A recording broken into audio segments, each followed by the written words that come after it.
Viewers, நம்மளுடைய சேனலை subscribe பண்ணிவிட்டு பெல் பட்டனை ப்ரெஸ் பண்ணிவிட்டு ஆல் அப்படின்ற ஆப்ஷனை ப்ரெஸ் பண்ணிவிட்டு பார்க்க ஆரம்பிங்க. இன்றைக்கி நம்ம விநாயகர் சதுர்த்தி ஸ்பெஷல் வெள்ளைப்பூர்ணம் தான் பார்க்க போகிறோம். வெள்ளைப்பூர்ணத்துக்கு 1 டம்ளர் தேங்காய், 1 டம்ளர் வெல்லம், பொடித்த வெல்லம், நாட்டு சக்கரை கூட நீங்கள் போட்டுக்கலாம். பொடித்த வெல்லத்தை போட்டுட்டு ஏலக்காயை போட்டுட்டு நம்ம ஒரு வாணலியில் தேங்காயை வதக்கிண்டு அதில் வெல்லம், அதாவது ஒரு டம்ளருக்கு 1 எடுத்து வச்சுருக்கோம் இல்லையா, அதை தூக்கி போட்டுட்டு நன்னா கலரிக்கணும்.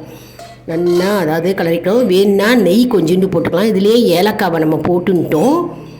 1க்கு 1ங்க, அதாவது 1 டம்ளர் வெல்லத்துக்கு 1 டம்ளர் தேங்காய், அதான் வெள்ளைப்பூரணத்தோட கணக்கு. இனிப்பு குறைவாக வேணும் அப்படின்னா 3/4 டம்ளர் வெல்லம் நீங்கள் போட்டுக்கலாம்.